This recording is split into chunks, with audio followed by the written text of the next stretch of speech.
Ты вылезешь? Она не достанет даже до пола.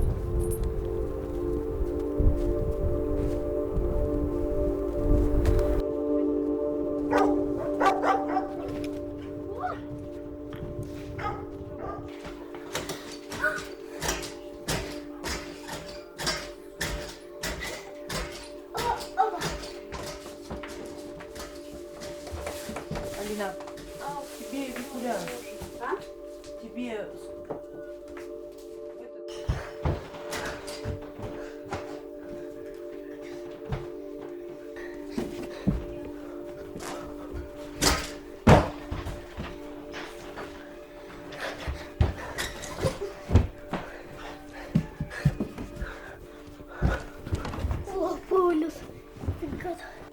Сыночка, иди сюда. Солнышко, ты пообещал мне покушать. А потом ты покажешь, как ты собираешь лего. Что такое? Выйди оттуда, пусть он присядет-то. Сына. Ну да. Сына, ну что начинается-то? Да вижу. Быстренько. Не этого я не терроризирую. Давай, покушаем. Да не хочу. Сыночка, давай, пожалуйста. Что вы говорите? Пошел вот. Ты мне сказал, что ты будешь свои котлетки. Я сейчас взяла так, чтобы на том телефоне Отстань! все деньги. Тихо. Адекватней будь. Отстань! Я тебе сказала адекватней Отстань! будь. Отстань! Отстань! На первый этаж.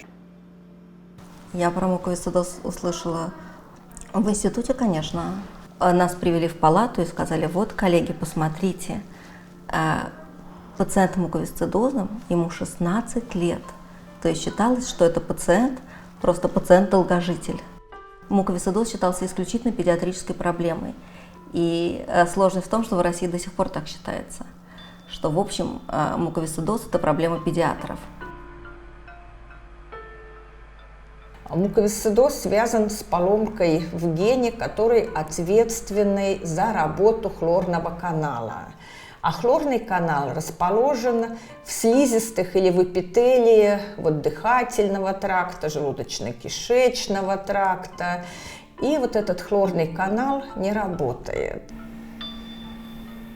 Сложности, с которыми пациенты сталкиваются, они разные.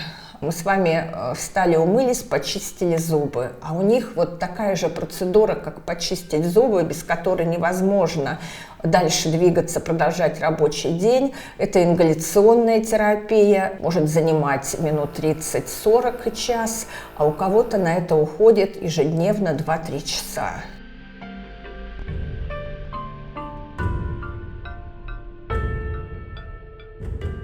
И это надо понимать, это то время, когда пациент занимается своим здоровьем. К этому надо привыкнуть. И очень сложно бывает в подростковом возрасте, когда надоедает, когда хочется свободы, когда хочется самому решать, что делать.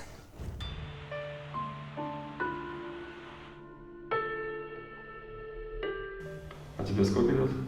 Ну, через неделю будет 11. Сейчас 10. Мы сюда переехали, когда Луизе было 2,5 года, в России в целом. Мы приехали из той страны, где неонатальный скрининг не проводится, и, соответственно, у нас диагноза не было, но были проблемы. Раз, два, пауза. Внешне никак он не проявляется, только если это кашель какой-то.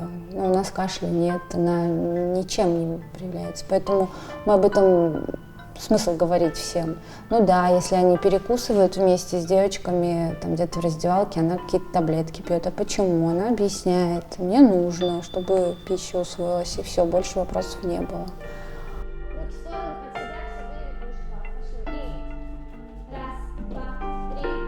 Когда нам потребовалось очень сложное лечение, и оно должно было начаться очень быстро и стоило очень дорого, я перебрала просто все варианты в своей жизни, где бы я могла взять быстро много денег, и фонды в том числе. Я вот приняла решение, оно было таким сложным, просто обратиться к друзьям, к знакомым, открыть сбор средств на приобретение лекарств. То есть вот мы были обычной рядовой семьей, как все. Девочка Луиза, мама преподаватель, да, вот ходит, приезжает. А тут все узнают всю совершенно историю нашей жизни.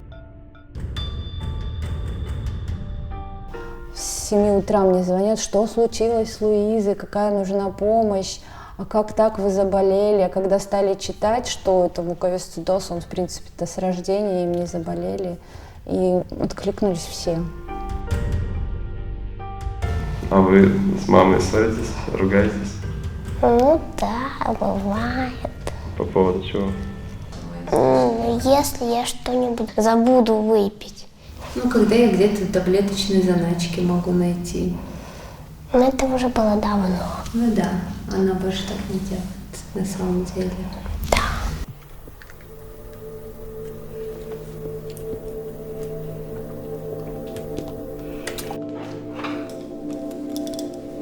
В Америке первый фонд больных муковисцидозом создан в 60-е годы. И он создан не врачами, он создан родителями. Родители столкнулись с тем, что их детей никто не знает, как лечить, и лечить совершенно нечем.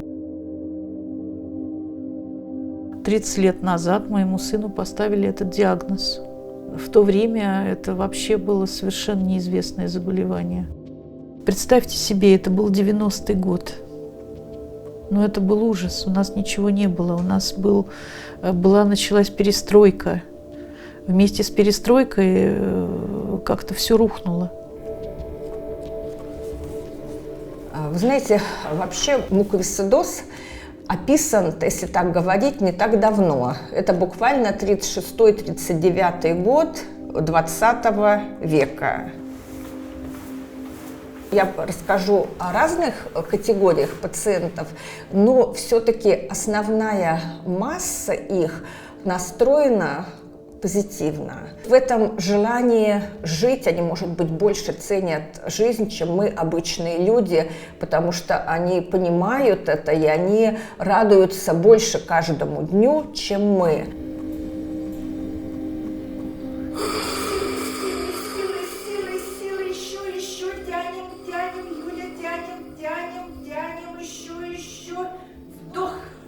Умница, все, внимай. Юля, ты просто молодец у меня.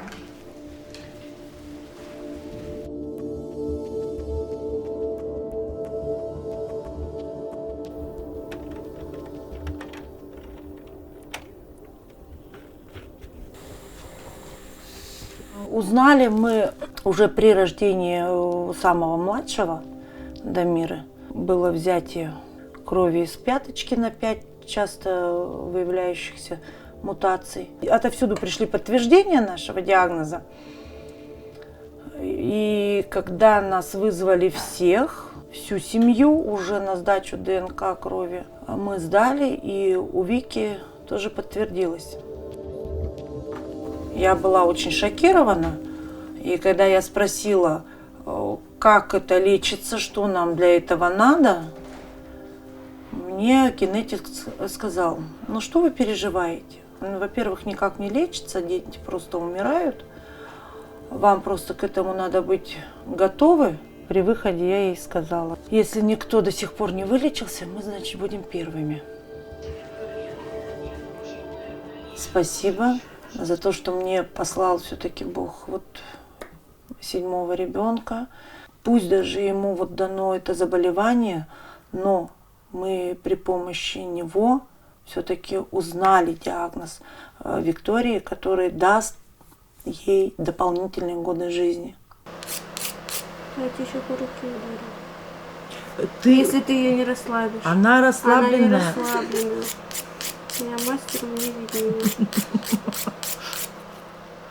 Она говорит: никому не показывай, что я инвалид.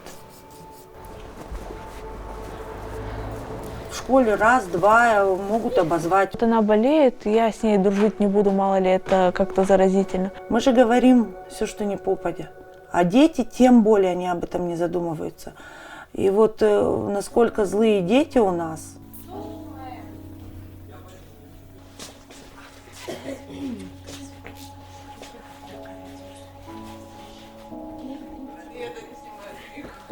Я не понимаю, можно меня, пожалуйста, больше не снимать? Я говорю: Донь, вот, допустим, какие-то льготы, что-то еще в школе, допустим, мне надо показать твою розовую справку, копию. Да что, унеси? Она говорит: нет, я не понесу. Мы же и так многодетные. Мы же и так имеем право. Зачем мне? Нет. Она думает, что я не буду ее считать слабой в связи с этим. Она не любит, когда ее считают слабой. Она достаточно сильная в плане всего. У нее знают подруги, а для остальных она обычный человек, без каких-либо внутренних переживаний, внутренних проблем. Направо, налево. Вот. Вот. Раза. Вниз. Раз. Раз. Раз, два, три. Левая нога громче шумит. Вместе. Левая нога громче, правая. Патриотический вот этот клуб, в котором она занимается, у них если сборы идут суточные, допустим, она там находится и ночует, и все. Руководство все прекрасно знает. А ее особенности, они ее берут на сутки при наличии всего, что надо вот по лекарственному обеспечению. И она такая: нет, я не буду этого делать. Мама тогда говорит: тогда ты не поедешь. И все, она берет с психами, она идет, но при них она этого делать никогда не будет. Ходит в отдельный кабинет, где оружие вот стоят, и там мы никого не впускаем, кабинет закрываем, она там хоп, ингаляцию сделала, и все. Мама иногда против бывает, там, говорит: опасно, тебе нельзя так много нагрузок. А я наоборот говорю: мам, что ей сидеть дома? Говорю: лучше пусть она туда ходит, а может она по итогу пойдет там в милицию работать. Это тоже хорошо, как бы там и зарплаты хорошие, и связи появятся, и вообще в дальнейшем будет как бы с этим совсем легче.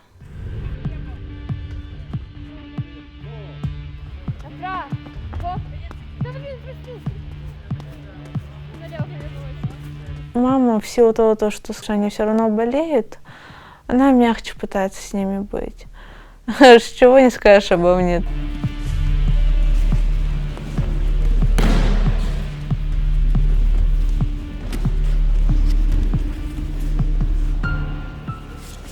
Когда я пошла полностью в спорт, у меня дисциплина жесткая, то есть если надо, значит надо. И вот даже сегодня случай. Она в одних джинсах, такая говорит: пойду-ка я до дому, типа в 1,5 часа до дома идти, на улице минус. Я такая: какой домой пойдешь, в одних джинсах? Да, мама знает. Звоню маме: мама, ты что, ей разрешила? Она говорит: ну а что я сделаю? Говорит: я ей уже сказала, я с ней ругалась, она не хочет. Я такая: нет, мам, так не пойдет, говори папе, пусть едет за ней. Я иду к ней, говорю: ты никуда не идешь. Она такая: все, мама знает, я пойду. Я говорю: я сказала, ты не пойдешь. Все, ты ждешь папу, папа приезжает, собирает.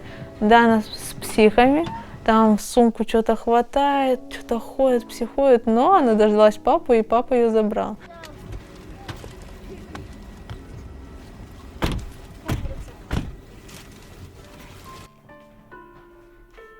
Бывают моменты, когда она совершенно не хочет никаких вот процедур делать абсолютно.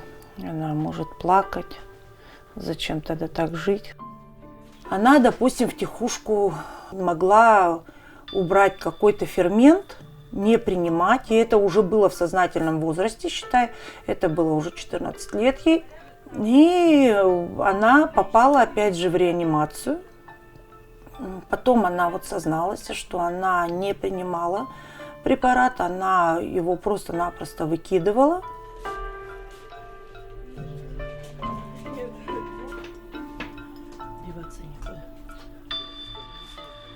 Думаю, еще очень много зависит от того, кто окружает. Если окружают любящие люди, они подойдут, скажут: ну, ради нас хотя бы это делай, потому что мы тебя любим, и мы хотим, чтобы ты как можно дольше был с нами. И если настолько поддерживать человека в этих ситуациях, когда у него вот эти срывы идут, то у них все хорошо.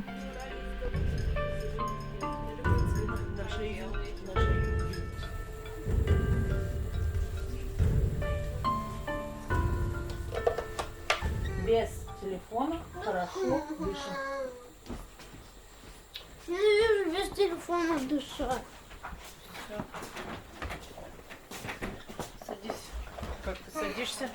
Ровненько. Ровно держи. Вдох. Вдох. Ровно вдох.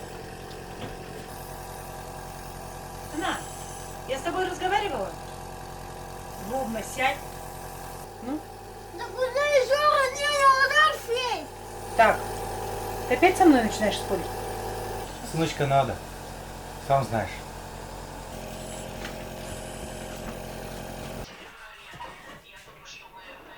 Не устаешь?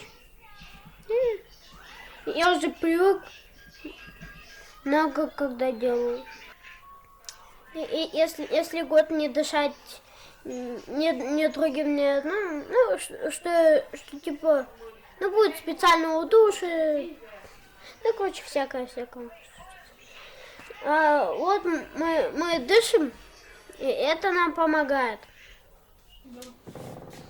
Не бойся.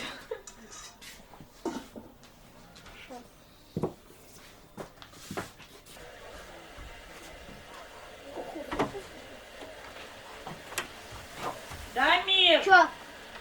Я тут. Алло! Алло!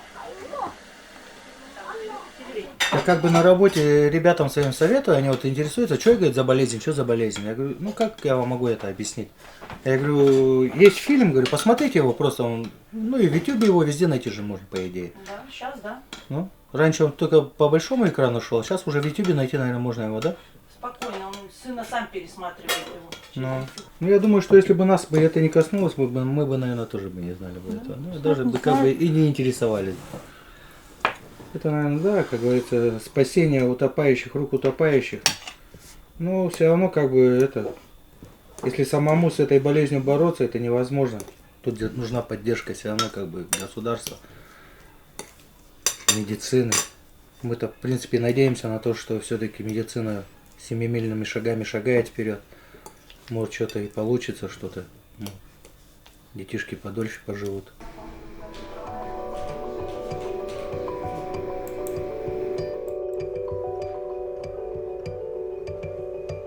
Само вот хроническое заболевание, эти неотложные состояния, которые могут быть при этом заболевании, оно, конечно, делает необходимым, чтобы мы были на связи с родителями наших пациентов, потому что приходится принимать какие-то решения достаточно быстро, оперативно.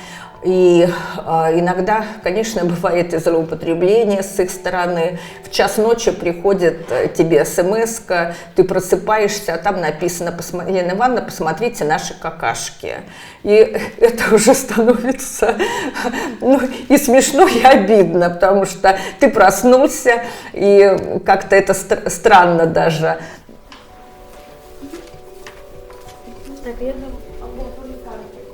Каждый из нас по час, иногда по 2 часа в день отвечает на письма наших пациентов, на СМС, на звонки, по электронной почте, и это уже наше личное время.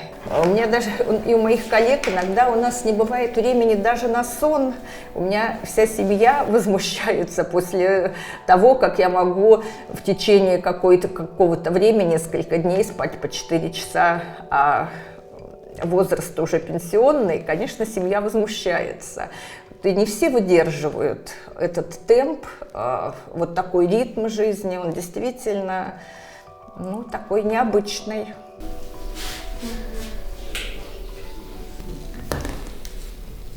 Так, зажимай.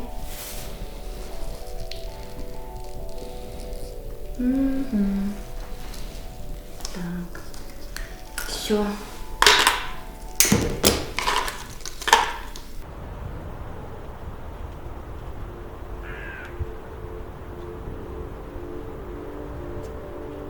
Я стараюсь рисовать больше какие-то приятные картинки, чем то, что иногда по-настоящему чувствуешь.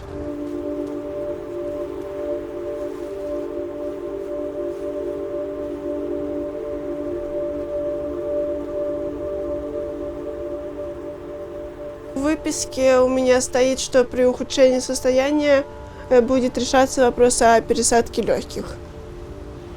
Это как?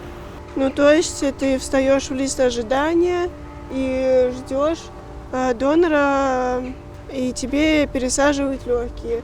И после этого ты надеешься на то, что они у тебя приживутся, и ты еще будешь жить лет так 10-20 при хорошем исходе.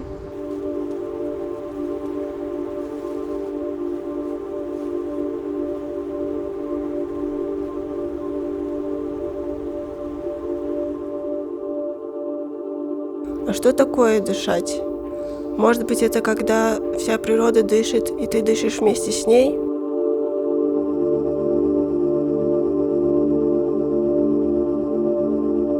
Может быть, потом мне понадобятся новые легкие. Но как это? Может быть, это как выкопать и пересадить дерево? Вот у меня функция легких, она меньше 30%. С такими показателями я закончила вуз, я ходила каждый день в универ, ну, то есть ездила в метро, поднималась там на 5-й этаж.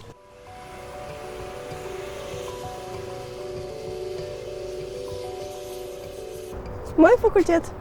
4 года плюс 2 еще. Буду здесь учиться.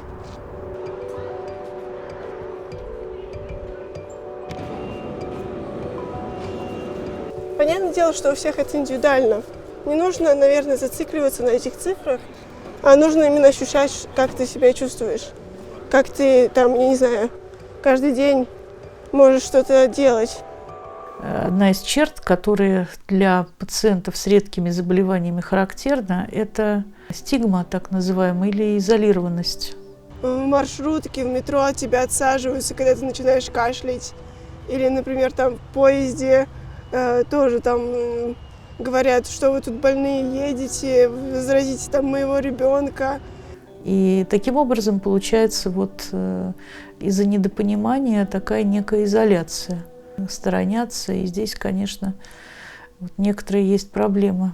И одышка, вы сами понимаете, и количество мокроты, они иногда стесняются, когда неожиданно начинает отходить мокрота, им надо откашливаться, кругом люди, вот особенно сейчас в период ковидной инфекции, только ты закашлял, на тебя уже все посмотрели. Это все тоже надо принять, перенести.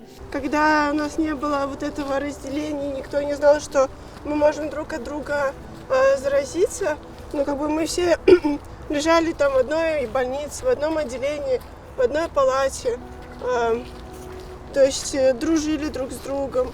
И по сути все друзья, ну, с которыми я общалась, которые были мне очень близки, потому что ты по сути как, я не знаю, приезжаешь в лагерь и находишь своих друзей.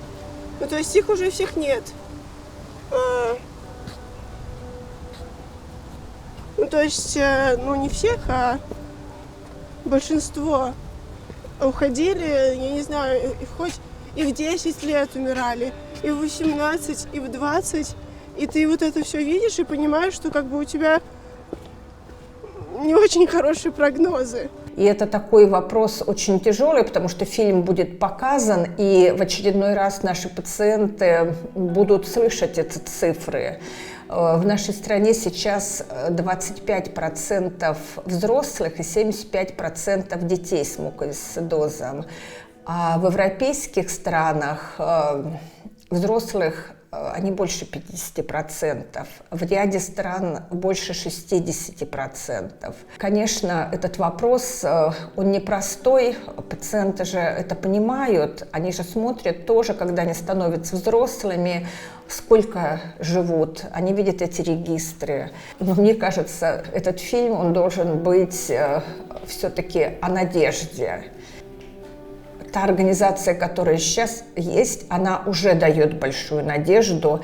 И то, что мы думаем, ближайшее будущее будет, оно еще изменит.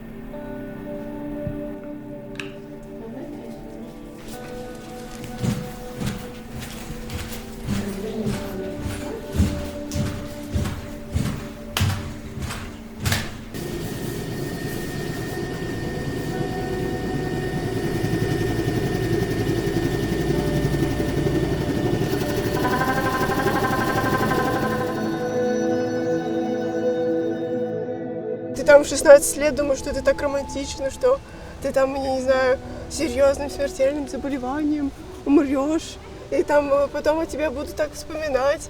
А потом, когда ты садишься, и ты такой: господи, а что реально такое смерть? В смысле я умру? В смысле меня не будет? Ну, типа, это как? Как это вообще? У нас даже такое бывает, что родители, когда ставят диагноз их детям, они не верят. Они говорят: нет, он обычный ребенок. Все говорят, у нашего ребенка все хорошо, 100% функция легких, все хорошо. Почему мы должны лечиться 5 антибиотиками в раз в течение года? Иногда родители вот эту вот свою боль, тревогу и неприятие болезни переносят на тебя. Потому что ты лечишь ребенка, ты плохо лечишь, ты, значит, виноват. И такие ситуации бывают. И здесь очень нам нужны психологи, как родителям, так и нам в таких ситуациях. Мы должны сказать, что это существуют люди разные. Но я хочу сказать, что их всех можно понять. Потому что, не дай бог, никому иметь ребенка с тяжелым генетическим заболеванием. Не дай бог. Это такая тяжелая ноша, это такой тяжелый крест. И когда ты видишь, что твой ребенок вот находится в таком тяжелом состоянии, и ты ему не можешь помочь, это, ну, ужасно. Конечно, руки тоже опускались, было такое дело.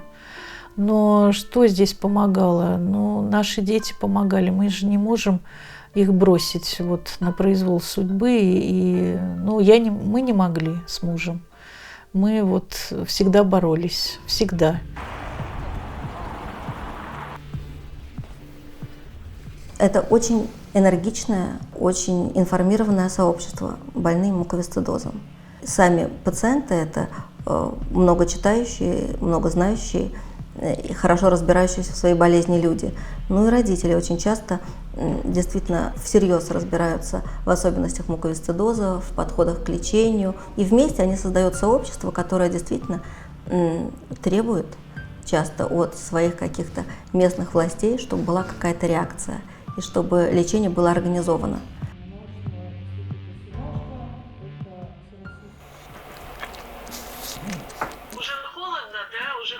Да, у нас вовсю снег. Ой, вот. У нас первый день сегодня захолодало. Вообще цветы цвели, небывалое дело. Ну вот, сейчас ждем. Сейчас у нас первый опыт. Мы ни разу так вот не проводили конференцию. Вдруг вот эта пандемия, ну что делать? Ну да. Это чья такая киска? Сладкая. Там. Это моя.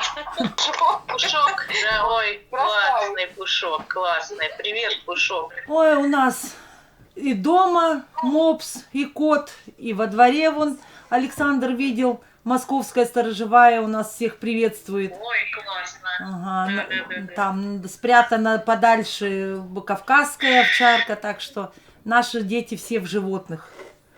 Ну, я пришла к выводу после стольких лет жизни, что как бы это не вредно, наоборот. Они успокаиваются с ними. Отдушина для них это... Ну, нельзя им вот без этого. Да. Что-то должно быть. она очень хочет, а я не могу решиться. Для меня это как-то вот, я буду нервничать все время, потому что собака выходит на улицу, заходит лапами с улицы, это мыть постоянно. Ну вот, я боюсь инфекций. Вот поломка в гене, которая отвечает за работу хлорного канала, она ведет не только к нарушению работы хлорного канала, а, как показала вот наука, она ведет еще к предрасположенности к инфекциям различным, тяжелым инфекциям. У нас две самых вообще тяжелых инфекции – это Бурхаделия сепация комплекс, когда во время любого обострения может развиться сепация синдром, и типа септического состояния пациенты вот сгорают вот в этом тяжелом состоянии. И вот мы поймали такую инфекцию, и нужно было начинать это лечение срочно. Знаете, это страшно жить. Я не знаю, как бы мои родители жили в страхе, им сказали, что мой брат проживет 5 лет. Он прожил 8 лет от того момента, как было диагностировано заболевание. Это страшно, это не высказать вообще, как они живут. Это можно не снимать.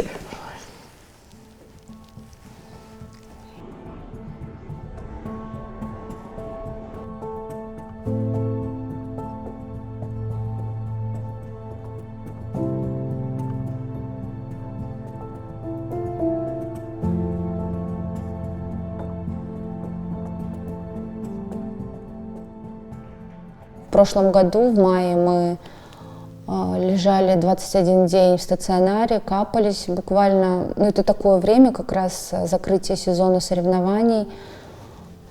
Буквально после выхода с больницы, через неделю, наверное, мы поехали на соревнования в Воронеж. И она там заняла какое-то место, первое или второе.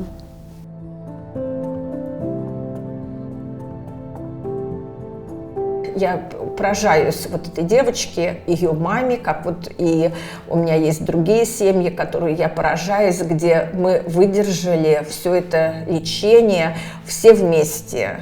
Родители, ребенок, и мы друг друга понимали, друг друга поддерживали, потому что действительно это очень непростая ситуация.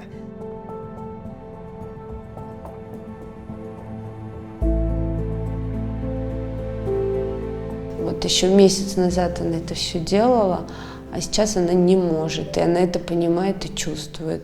Но она не признается в этом, она идет до конца, пока не упадет. Вот, допустим, вчерашний день, да, он занял у нас все мероприятие с 12 до скольки мы там, до часов 6-7 вечера. И причем это была физическая, эмоциональная активность весь день. Она пришла, еле... очень сложно, так тяжело ей было физически. Мы сделали все, что нужно с ингаляциями, с лекарствами, и она спала очень крепко и долго. Сегодня мы не занимались в школе, потому что она уставшая. Я вижу по ней, что она, чуть-чуть, вот ее силы иссякли.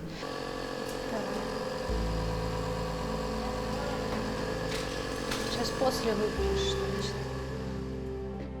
Силы, которые они в себе находят, жить, помогать, а порой они же приходят с улыбкой, ты их спрашиваешь, улыбаешься, радуешься, вот они в школу пошли, вот, значит, они в пубертат вступили, вот там выиграл в каком-то конкурсе, получил какую-то премию, вы знаете, это же вот их вот эти вот победы становятся также и твоими победами, и ты радуешься, но ты же понимаешь, что внутри какой все равно камень у этих родителей, что это тяжело. Я говорю по своей семье, по своим родителям это знаю.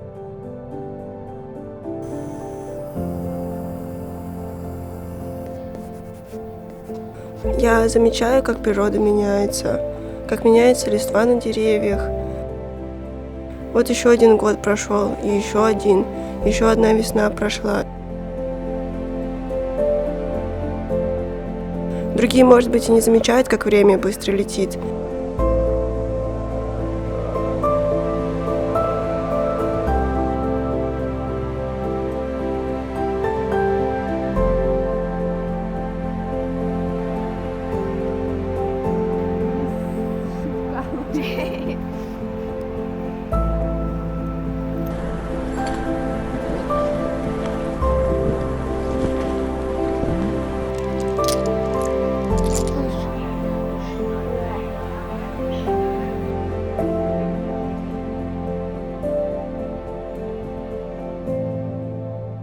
Мы должны вообще сказать, что свет-то в конце туннеля, несмотря на всю сложность их жизни в настоящее время, он есть. Но действительно наши больные совершенно не настроены трагически. Это удивительно просто, до чего они оптимистически смотрят на жизнь. Это все надоедает. Но поноют, попсихуют, там покричат, постучат, попинают что-то, пойдут там по лестницу, что-то еще. Придут и будут делать.